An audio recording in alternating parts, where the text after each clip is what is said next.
right. Hello, everybody. This is Mr. C of Mr. C's Homeschool Music Academy. Welcome, guys. Welcome, high schoolers, 9th, 10th, 11th, and 12th grade. How is everybody doing on this fantastic Friday? Okay, so we're here, music theory slash composition. Okay, every Friday at 4 p.m. we are going to be doing this class for you high schoolers. Okay. Getting into again writing music. Okay, we're for the most part in the primaries of these videos going to be focused on how we write the symbols and such. Okay, and then we'll be definitely soon getting into concepts, musical concepts that you need to know when it comes to composition, when it comes to reading music. Okay, things that you may not have even taken notice. Maybe if you already been taking music classes, maybe you've been tough. Okay, we get to start seeing certain things that hold on, I have a okay, no, I'm good. Okay, just checking my internet connection. So we start getting into analytical things that we don't really take notice very much anymore, or when it comes to music. And one thing to keep in mind, that when it comes to written music, when it comes to notation and everything like that, there's a lot of patterns going on. There's a lot of patterns in music going on that allows us to, enjoy a song, allows us to understand the song and why we like it so much, and also helps us to compose our own music. That's the idea. So, but before we get started, I would like to just remind everybody about becoming a member of Mr. C's Homeschool Music Academy. For you parents who are also watching, okay, please find me in order to become a member of Mr. C's Homeschool Music Academy, where you get certain benefits from becoming a member. Please go on to /Mr. C's Homeschool Music Academy. Patreon is spelled Patreon. That's patreon.com/Mr. C's Homeschool Music Academy, where you could be a member for as little as $1. For as little as $1, you can become a member of Mr. C's Homeschool Music Academy. Now, what benefits does that come with? That also comes with having live Q&A sessions, access to live Q&A sessions that I'm going to be doing soon.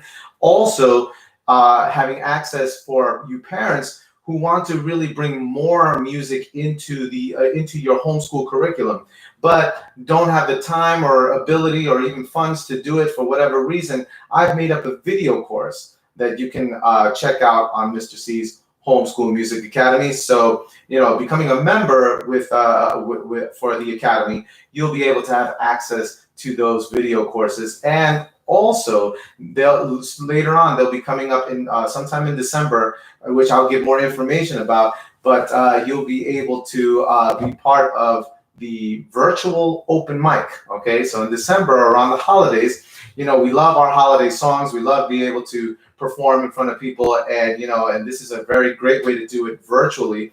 So if anybody would be interested in being part of the open mic, okay, being a member of Mr. C's Homeschool Music Academy will allow you access to exclusively to those members to be able to be part of the open mic concert for anybody who wants to do it. We can get together, sing our favorite holiday songs, and that's always such a fun time. But yes, once again, look me up at Patreon, Patreon, patreon.com/Mr. C's Homeschool Music Academy, where you can become a member for as little as $1.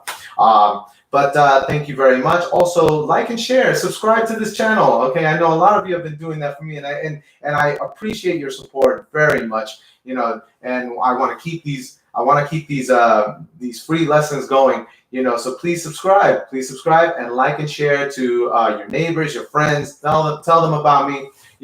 Where we can get together and do more music and learn curriculum stuff, learn core subjects being reinforced through music.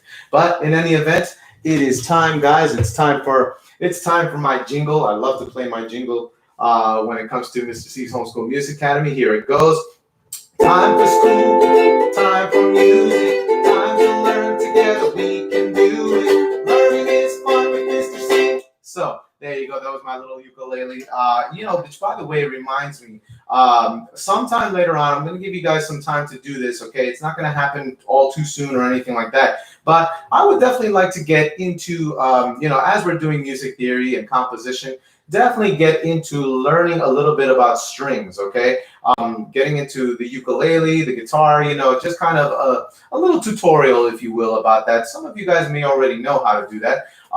But definitely being able to play the instrument also allows us to be able to write for the instrument and write for many different instruments. So, at some point, if you can, guys, try to get a ukulele of your own or a guitar of your own. We'll talk about learning to write for strings and then other instruments in the future as we go forward. But yeah, try to get yourselves one of these. And of course, I always tell my other students, when you're shopping for instruments, there's no reason why you have to spend loads and gobs of money. Even if it is a good instrument, you can find a decent instrument if you do your research. You can find a decent instrument, definitely. And this was rated 4.5 stars. This kind of instrument was critiqued as a good starter instrument, but also for some other players, some of the random players said, I could play this in a live show. And take it from me, I've actually done this for a live performance. I was able to play with this particular instrument. So this is a decent instrument. You can find decent instruments that doesn't cost you a big pretty penny, and you can find instruments that doesn't cost too much for and get a lot more for your buck. That's basically it. So there you go. That's definitely for the future. Okay, not too near future. Just something to think about, guys, and prepare for later on. But in any event, as you know, guys, I always like to start off my sessions with a hymnal. Hymnals are as I explained in last week's class, I love hymnals because of its ability to focus in definitely on God, who gave us the ability to create. We're creating music together today, and every Friday we're creating music together.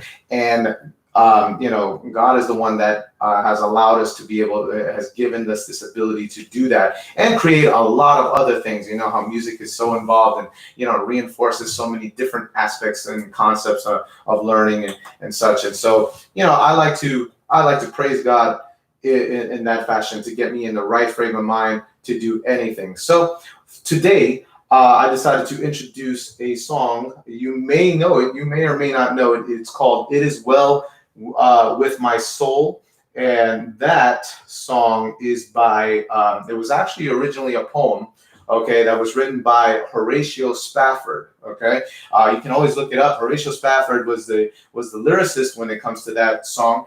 But Philip Paul Bliss was the composer of the music for that particular hymn. And Horatio Spafford, when he was alive, he had undergone losing his wife and his 2 daughters, tragically. And he wrote this beautiful poem. He wrote this beautiful piece that praises God through whatever trials and tribulations, whatever things that may happen. And as we know, as we live in this world, that's what we go through. Life really inspires a lot of thought and definitely artistry. Life, more than that, God inspires that. And he inspired Mr. Spafford to write this particular song, praising God at the same time, knowing that God is in control of everything, despite difficulties. And that's the kind of world we live in. We are living in a world of difficulties, and sometimes we have to go through them, for His glory, for a better plan that He has for His people. And so this song, reminds me of that. And so what I would like you guys to do, if you have some time, find the lyrics. Find the lyrics. You can just go onto Google and find the lyrics. "It Is Well with My Soul," okay, and type in lyrics into the search engine and sing along if you don't know this. If you do know this, then hey, we're good to go, right? I'd like you guys to be singing along with me. If you know it, again, try to get those lyrics right now if you can. And and let's enjoy praising God through this. So this is, again, "It Is Well with My Soul" by Horatio Spafford.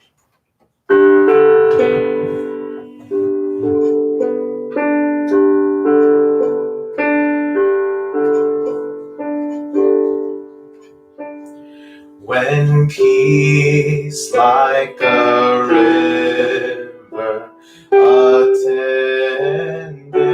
my soul way, when sorrows like sea billows roll, whatever my lot, thou hast taught me to say, it is well with my soul. It is well with my it is well with my soul. Though Satan should buffet, though trials should come, let this blessed assurance control, that Christ has regarded my helpless estate, and has shed his own blood for my soul. It is well with my soul. It is well. It is well with my soul. My sin, oh, the bliss of this glorious thought. My sin, not in part, is nailed to the cross, and I bear it no more. Praise the Lord, praise the Lord, oh my soul. It is well with my soul. It is well, it is well with my soul. And Lord, haste the day when the faith shall be sight, the clouds be rolled back as a scroll. The trump shall resound, and Jehovah descend. Even so, it is well with my soul.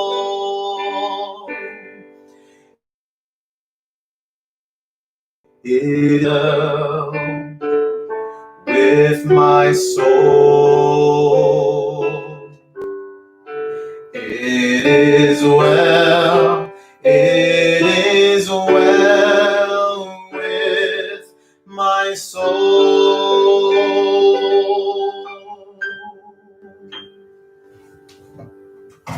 Well, I hope you like that song. Okay, I hope you like that hymnal. That is, that is a powerful song. In my viewpoint, it's definitely a powerful song because, again, God is in control of everything that we do, and even through the trials, even through hardships, even through loss, God has a plan for us all, and He has a plan for His people, and to Him be the glory, guys. But in any event, let's get right to the core of our lesson, guys. To get to the core of our lesson, this is music theory, composition. So last time we talked about writing, for penmanship purposes, definitely writing the staff lines along with the treble and bass clef. Okay, treble and bass clef. Remember, treble clef has the higher range of notes. Okay, then you have the bass clef, which is the lower range of notes. Okay, middle C. Okay, that note right there, middle C. Okay, I happen to be playing my piano right here in front, but middle C is the note that is the very mid-range of every every note here. This is why they call it middle C. So middle C is our best friend, guys, especially written or playing wise. Okay, and some of you who have been doing instrument, you pretty much well know that middle C is the note that we go to when we are lost. Okay, so middle C is that the very middle note, like the equator that divides both hemispheres in the world. Well, middle C kind of takes on that same thing. But give me a moment. I want to get my markers that I misplaced. Not that misplaced. Sorry, I don't want to say misplaced. I definitely put in the wrong place. I see it right now, so I didn't disappear. Fret not. I am still here, just kind of going around my stuff here and getting my keyboard. By the way, if as I said before, if my webcam does get a little blurry, I'm trying not to do too much movement around. It's usually when I go quickly or when I move quickly that tends to happen. Let me adjust the camera a bit. All right, and then this way you can see all of me. All right, but here we go. Let's go up to the board and let's use some pencil and paper. If I didn't mention this before, it's a good idea to have manuscript paper. I did speak about that last week. I hope you guys were able to get that, or make your own manuscript paper by taking a ruler and drawing lines, for the staff. If you were doing this on your own, and even if you weren't too sure, let's go over that again. I'm not going to have a ruler, of course. I'm going to, more or less just write or draw the staff lines. Now, all staff lines have 5 lines to a staff, right? So if you're taking your ruler, your straight edge on that blank piece of paper that I spoke about, an 8.5 by 11, a simple 8.5 by 11 printer paper is just fine. You're going to draw 5 staff lines. 1, just straight across. 2, 3, 4, and 5. Okay, so there's a 5-line staff. Okay, and basically we went over drawing, or I should say writing. I like to refer to, I keep going back and forth with that drawing term and writing term. See, we're writing notes. Okay, so I don't want you to ever think of it as drawing, okay, but we're actually doing writing. This is music notation. Okay, this is writing. We're not drawing. This is not art. Okay, although there is a certain degree of control in your fine motor skills to be able to do this, and art somewhat does come into play. Okay, but again, this is notation. This is musical writing. So let's think of it as writing more than drawing. Okay, but our treble clef allowed us to go 1 line down. Okay, then to the angle to the right, like so, almost like a sail on a sailboat, and then come all the way around like that, and making sure that bottom loop over here surrounds that G line, right? If we recall if anybody is aware of how to read notation, okay, this line is a G, this happens to be a G note, and the way we learn that is by doing our acronym play. Again, the second line is G for good. Okay, this is a sentence. I'm using B for boy, D for does, and F for fine. Okay, so we go by that sentence, okay, that allows us to remember every good boy does fine. And basically we focus in on the first letters of each word: E, G, B, D, and F. Okay, so here we're going into the reading notation. Okay, using this acronym in the treble clef, and this again only works for the treble clef. Memorize these letter names. Okay, well, that's what you definitely want to do. Memorize every good boy does fine, that sentence, and then think E, G, B, D, F, okay? All right, so every time you do that, once you have it memorized, it allows you to read music a lot faster, read those notes a lot faster. Now, here it is. I hope you have it down. If not, again, go back to the video. I'm going to erase this because I want to show you the spaces now. I want to show you the space notes in case, and again, this class is pretty much, I'm starting it from scratch for the most part because some of you guys who might be watching may have never had any experience with reading notes, okay? So that's why I'm kind of doing this, okay? So I'm going to write another set of staff lines, 2, 3, 4, and 5, okay? As I said before, 5 lines, 4 spaces. Here's my treble clef again. Okay, and now we're looking at the spaces. That is the notes or the letter names that are going to be in between the 2 lines. Okay, they're going to be in between, all right? So we spell out this particular word, F, A, C, and E, all right? So there you go. You have face, okay? These are the notes, all right? So F, A, C. If you spell out the word face, okay, if you think of the word face, when I ask, what are the letter names to the space notes, spaces, okay? Then you're going to spell out that word, face. Think face, and then spell it from the bottom, working your way to the top, F-A-C-E, all right? So there's your face. Now, let's continue on with the treble clef. I'm going to stay pretty much with the treble clef as far as an example, but please take this down. Make sure you have this, okay? I'm going to give it a moment. Again, spell out the word face, starting from the bottom to the top, okay? And those are your spaces, okay? All right, great. Now, the real objective, you know, this was actually kind of unplanned. Okay, the real objective is I wanted to start getting us to write our notes, okay? How do we properly, you know, write our notes? So I'm going to erase this now, okay? As we're getting into the penmanship of writing notation, all right? So, for example, let's start off with the middle C. I talked about middle C before, right? There's my middle C right there, okay? Now, of course, audibly, that's not necessarily going to give you the connection as far as, you know, what's going to be on paper. But middle C is located in what's known as the ledger line below the staff, below the treble clef staff, I should say. We're working with the treble clef staff. Here's the ledger line, okay? It's supposed to be an imaginary line that if I didn't draw it there, if I didn't write it there, I should say, I keep going into draw. If I didn't write it there, then it wouldn't be really significant. But it's in a ledger line, but you draw that line once you're about to write the middle C note, okay? And I'm going to use a whole note, for example. A whole note is a simple note head that's empty, okay? And it's empty right there, and the ledger line is going right through it, and that is our middle C. That happens to be our middle C right there, okay? So anytime you're writing the any notes in the below the treble clef staff or below bass clef staff even, okay? In this case, we're just dealing with the treble clef staff.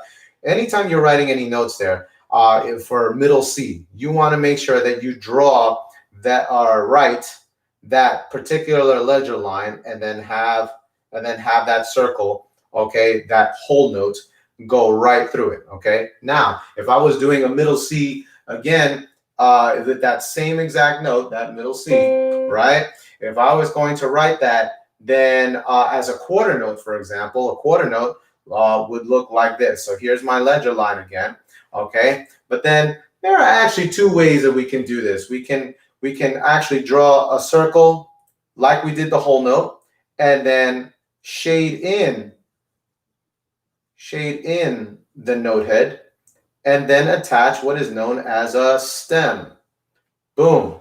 Okay, we've probably seen this for all you beginners, okay, who are just looking at this for the first time. We've probably seen this in musical decorations of some sort, right? This is the note head, okay? Again, that circular part is known as a note head, and that line that's attached to it is known as a stem, okay? And why do they call that? Because if you the musicians that came up with our notation system, Okay, look at this as a flower stem, and the note head would be the bud, type of thing. So that's why they call it a stem. Okay, that would be a quarter note. Now there are note heads that are empty that also have a stem. I'm going to use that middle C again. Here's my ledger line. Okay, ledger line, and I'm going to do an empty circle with a stem this time, and that is known as a half note. So let me write those down for you guys so that you guys have this in your notation. Here we go. A regular circle, okay, with no stem, that is known as a whole note, okay?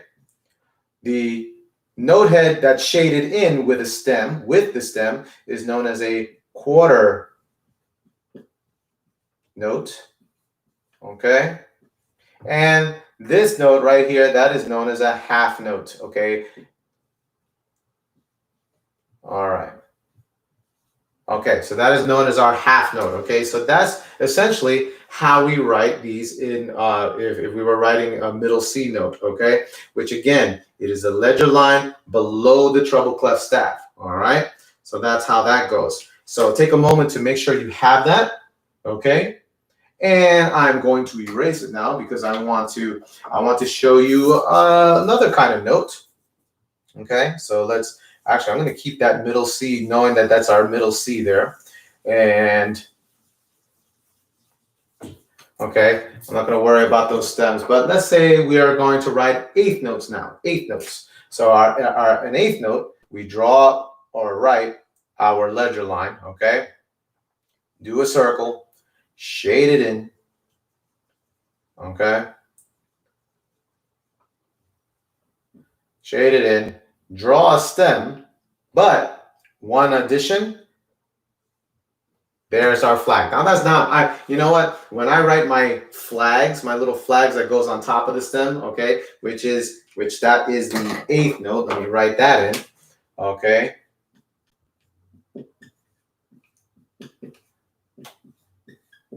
Okay. Whenever I do that, I don't draw the best flags. Not very fancy, but see, that's why I like to refer to it as writing rather than drawing, okay? Even though sometimes I get mixed up into that terminology, I say, oh, hey, let's draw this, okay? Really, what we're doing is we're writing, okay? So make sure that you guys think in terms of that, because especially when you're just trying to get some notation down, when you're trying to get something down on paper, okay, we definitely don't want to have the perception of drawing, because then it's going to take time to perfect the drawing. And as we do in art, we try to erase and make it look nice, although sometimes you want to take your pencil and, if it's like really sloppy, then of course you want to just fix that there. But, at the same time, you don't want to waste too much time with perfecting the little flag that's supposed to go on top of that for that eighth note. Okay, so there's an eighth note. All right, please jot this down. Make sure you have this again. And now I'm going to show you so that you understand the values of those notes. Okay, I'm going to talk about that. Now, basically, what I showed you there, actually, I'm going to just redo this. Let's just do that. Okay. All right. So basically, when you are writing the notation down, I mean, I just showed you those different types of notes, but what do they mean exactly? That's the key thing. So let's go briefly over, in a way, we're going to go over the note values, which have something to do with rhythm. Okay. So here's my treble clef again. Okay. All right, again, telling us that we're working in the higher range of notes, okay? And this time, I'm going to use my F space over here. This is my, here, I'm going to write that down in blue so you know that I'm using my F space here, okay? There's my F. We're going to write all our notes in F. That actually sounds like this. It is the F above the ledger line middle C, okay? Here's middle C. It's F, and it's higher up, okay? And notice that we went from here now up to here. So it's actually when notes ascend into the staff, that means we're going higher in pitch, okay? But we're using our F note there, and I want to introduce you guys here. Actually, let me get this out of here because I just realized I need the space for something I'm going to write there. Okay, let's put it over here. Here's my F again, and I'm going to write our meter. This is the meter, okay? So here. Our meter would be 4/4 in this case. I'm going to use 4/4 as an example, and there are many other different meters which we'll go into, but 4/4, okay, the 4/4 meter means the top number 4 is telling us that there are 4 beats per measure. Okay, and then meanwhile the quarter note, the bottom number 4 in our meter. Okay, let me just say that meter. Let me write that down, meter. Okay, that's our meter, 4/4. The top number tells us again 4 beats in every measure, per measure, while the bottom number 4 is telling us that the quarter note gets or receives 1 beat. Okay, so jot this down, make sure we understand, have a good understanding of our meter. Okay, and why is that so important? Because depending on the song, okay, this is something that you're going to see at the very beginning. All right, and you're going to see these bar lines. Okay, a bar line like this, such as through a musical work, and you're going to see all those different bar lines, and that is going to separate into measures. So we know that in every measure, there has to be 4 beats in one measure, like a sort of like a boxed in notes, right? And every quarter note is going to receive 1 beat. Now, what does that quarter note look like again? Here, let's use the F space, right? Here's my circle, here's my stem, okay? And I'm going to shade that in. That is a quarter note, all right? I think I'm running out of marker here when it comes to the black, or maybe I'm leaving it uncapped for way too long. I think that's really what the problem is. But in any event, although I do write with this a lot, but in any event, here's a quarter note. We remind ourselves this is what the quarter note looks like. So anytime we see this, when we see a 4/4 meter and we see a quarter note, right? Our quarter note will be equal to 1 beat. Why? Because the meter tells us so. Again, top number is 4 beats in a measure, and the quarter note gets 1 beat. Oh, but wait a minute. So that means we have a measure here, right? We got a measure, but we didn't complete the measure, did we? Why? Because our quarter note, according to the meter, only equals 1 beat. We have to complete this, right? So on the same F space, I'm going to write in a couple of other notes, some of the other notes that we learned, like the half note. So here's our half note, and on that F space. And we're going to keep it just like that, because if you recall, our half note only has a unshaded note head with a stem, and that's worth 2 beats. Okay, so how many beats do we have there all together? We got 1 beat. And then the half note is worth 2 beats, right? So we're going to mark this as 2-3, as in 2 whole 3. Okay, 2 whole 3. All right. So we only have 3 beats in this measure. Yeah, we only got 3 beats in this measure left. So we gotta add 1 more beat. Now, if you recall, I talked about writing. I showed you how to write an 8th note. Yeah, with a nice little flag. What I didn't say was that the 8th note is worth half a beat. Okay, let me write that aside over here. Let me look right here on the side. I'm gonna write an 8th note. Here's my 8th note, and that is equal to half of a beat. Half a beat. Okay, in the 4/4 meter. Okay, so quarter note is 1 beat. A half note is 2 full beats. An 8th note is half a beat. If we put 1/8 note there, will that complete the measure? Will that actually complete the measure in saying that we have 4 beats in the measure? Absolutely not, because we've got 1 full beat, 2 full beats over here, 1, 2 whole 3. Then an 8th note would be just half a beat. We would get to say 4, but what about the other half of 4, right? What about the other half of that? We need to have something here that completes a full 4. Oh, let me write that 4 a lot better. So conscientious of my numbers. I hate writing with markers. I always mess that up. But we have to have a full beat to make beat 4. And if we only write an 8th note here, if we only write one of these over here, it still won't finish it up. You will only have 3.5 beats, right? We'll only have 3.5 beats. So we need to make a full beat there. Now we can go with a quarter note. That's a full beat, right? We can go with another quarter note, but I think that's a little boring. To me, I don't know, that's a little bit boring. We have an eighth note that's half of a beat, right? It's only half of a beat. But what if we had what? 2/8 notes, right? Well, if we had 2/8 notes, then that would be half plus another half would make an entire beat, right? So to complete this, let's do 2/8 notes, right? We'll do 2 of them. We shade both circles in, right?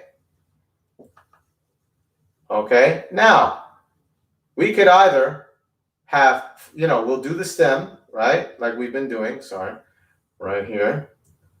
Okay, and well, we could do 2 little flags on top of it, or we can take their flags and tie them up, make a single line across the top of the 2 stems. Okay, so it's like the way I look at it is the way you can look at it is the flags are actually being tied together to make one line across the top of the stems of both eighth notes. And so now you have a full beat number 4 using both eighth notes, because once again, the eighth notes are only worth half a beat. Half plus half equals 1.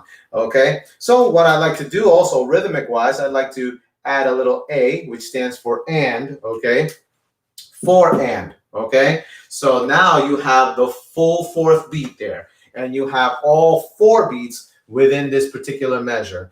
1, 2, hold 3, 4, and I clap that. Okay, you can even try clapping that right now, because rhythm is such an essential thing, especially when we're composing. Yeah, when we're trying to figure out what we're going to write song-wise, it's a good idea to be able to, you get those notes down, you get them down on paper as soon as you can, right? This little composition tip, get it down, but then try to clap it so that you then get a feeling for the rhythm that you're intending to do, and no matter what melody you're using. I mean, we're just using it on F over here, but later on, of course, in future lessons, we're going to explore using those different notes to build a melody pattern. Okay, but just for our own purposes right now, just to get our feet wet here, we're only going to use F. Okay, and so if we were to play F in this particular rhythm, here we start with a quarter note. It's 4 beats per measure. Quarter note gets 1 beat. Okay, I'm going to count myself in. I'm going to go 1,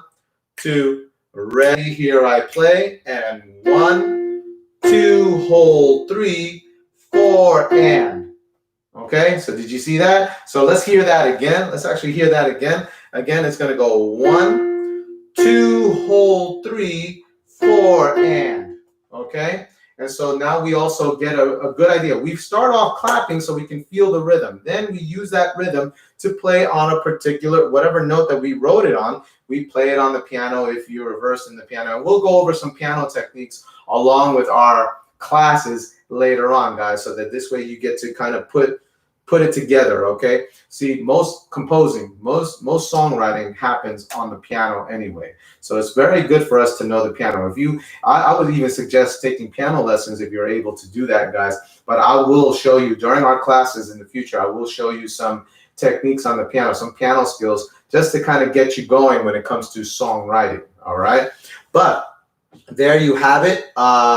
Okay, we just did it using the F note, and we even played and clapped our own rhythm. We wrote our quarter note, our half note, and our eighth notes there. Okay, if we were to write a whole note for that measure, we'd only use 1 whole note for just a measure, because if you recall before, I did say that the whole note, actually, no, I didn't say that. I'm sorry. Let me write that in. Here's a whole note. I did write a whole note, but I didn't say how much it was worth. A whole note is worth 4 beats. Okay, so essentially a whole note could go by itself in 1 measure, and it would hold for 4 counts. And basically you would think of it as the counting, you would think of it as clapping on or playing on beat 1 and holding the 2, holding the 3, holding to 4. So ultimately you would be clapping or playing at 1, hold 2, hold 3, hold 4. Okay, or if we played it on an F, sorry, 1, hold 2, hold 3, hold 4, and then you cut off. Okay, so that's how the whole note would be. So let's Go over this again as far as the note values. Quarter notes are worth 1 beat. Why we are able to do that? Because the meter told us so. The bottom number 4 tells us that the quarter note gets 1 beat. Meanwhile, the top number is telling us that there are 4 beats. There has to be 4 beats per measure. Okay, the half note is worth 2 beats. Okay, remember that. Eighth notes are worth half a beat each. A whole note is worth 4 full beats. Okay, and all of that because the meter told us that the quarter note, our basic unit of count, okay, where beat 1 lies, our quarter note equals 1 beat. Therefore, everything else kind of took its rhythmic value, stemmed off from that 1 quarter note because of the meter. Okay, and again, the meter is always these 2 numbers at the beginning of a piece. Okay, let me see what time it is. Oh my gosh, it's 4:46. We have gone way over our time. Okay, but that's okay because I am not complaining. I am not complaining. I hope you guys aren't complaining. This is a wealth of information right now when it comes to just preliminary, just starting off to write and compose your own stuff. Okay, and we'll be going over this more and more. There's a lot more to learn, guys. A lot more to do, and so tune in every week for our high schoolers, 9th through 12th grade, every Friday from 4 to 4:30, essentially. Okay, 4 to 4:30, and we will have our classes in music theory / composition. The schedule goes as follows. Mondays are for the primary levels on our YouTube live channel. Primary elementary level grades kindergarten through 2nd grade. For Wednesdays, it's secondary level at 4 o'clock to 4:30, 3rd, 4th, and 5th grade. And then middle schoolers, we meet on Thursdays, 6th, 7th, and 8th grade. We meet from 4 to 4:30 on Thursdays. But let's not forget, also on Tuesdays, I have a different time slot for the YouTube Live. Tuesdays is for our seniors at 1:15 to 1:45. And then for our special needs community from 2 to 2:30. Okay, and this is all Eastern Standard Time. So tune in every week, guys. Tell your friends, subscribe. Again, please continue to have your friends subscribe and like and share to this channel of Mr. C's Homeschool Music Academy. Please also look me up on Facebook. If you have Facebook, Mr. C's Homeschool Music Academy, I have a Facebook page where I have other videos that I've done in the past. Okay, especially for your parents. A lot of it is geared towards parents having teaching tips for their students in the homeschool environment. But don't forget about becoming a member of Mr. C's Homeschool Music Academy by finding me on patreon.com/Mr. C's Homeschool Music Academy, where again you can become a member for as little as $1, and you will gain access to live Q&A sessions, okay, with me, as well as the virtual open mic in December that we're definitely planning to do, and also for videos, more video courses for parents who want to teach themselves, to learn how to teach music and other stuff. By the way, a lot of those videos go along the lines of stuff that teaching strategies for any subject. Okay, I've used those videos with that in mind, that the way I teach, the pedagogy of teaching also goes a long way into any subject, and that is my forte, guys. It's about how do we teach, and we use those things towards me. I do use those things towards music, but that information can also be used towards the general curriculum, any other academic subject. Okay, you can definitely use those teaching techniques, lesson planning, all of that stuff. I have that on the video courses. So check it out, guys, and become a member of Mr. C's Homeschool Music Academy. Guys, thank you so very much for tuning in, and I will see you guys next week. As I tell all my students, I always wish you guys happy practicing. Everyone, take care and have a great rest of the week. Take care, guys. Bye-bye.